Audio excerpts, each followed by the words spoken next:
دارستانی دەستکردی ڕانیە بە سیەکانی ڕانیە ناسراوە لە ساڵی 1975 دروستکراوە ڕوبەرەکەی 852 دارسنەوبەرە.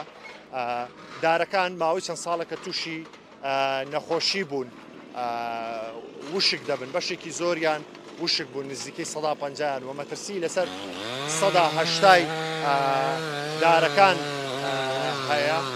بۆیە وەکو ڕێگە چارەیەکی چارەسەری ئەمڕۆ هەڵمەتێکی گەورە دەستپێکراوە بۆ وشکبوونی ئەو دارانەی کە وشکیان کردووە.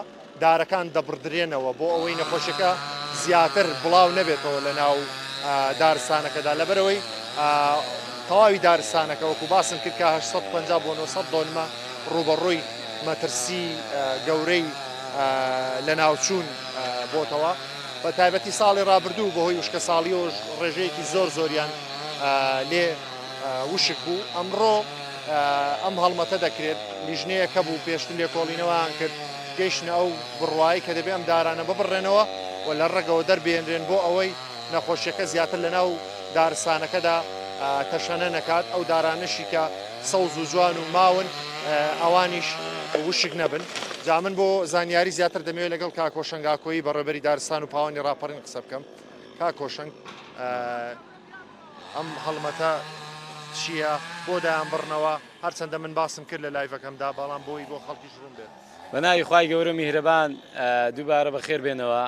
ئەم هەڵمەتە هەنگاوی یەکەمە بۆ دووبارە بنیادنانەوە نۆژەکردنەوەی دارستانە دەستکردەکانی ڕاپەڕین ڕانیە قەڵازە. پشتیوان بەخوای گەورە ئامادەکاری دەکەین بۆ وەرزی پاییز بۆ ئەوەی 10,000 داری جۆراجۆر بچین. نووسرای فەرمیم کردو بۆ بەڕێز وەزیری کوشتکاڵ و سەرچاوەکانی ئاو ئامادەکاریەکان بەردەوام دەبن.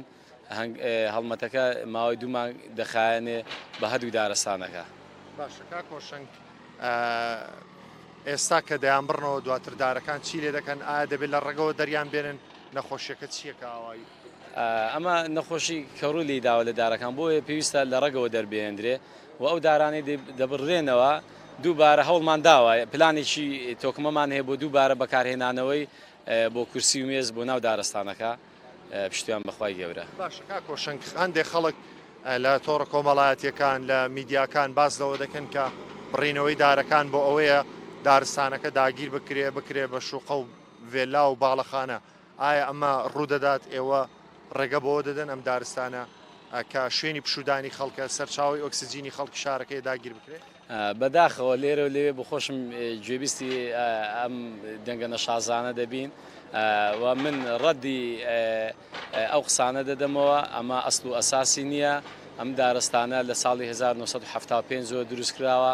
شووناسی خەڵکی ڕاپەڕینە و خەڵکی ڕانێ و ڕاپەڕین مێژوێکی جوان و دوو درێژیان هەیە، بە هەمومان دەیپارێزین و سوپاسی خەڵکی ڕاپەڕین دەکەم لێرەکانە.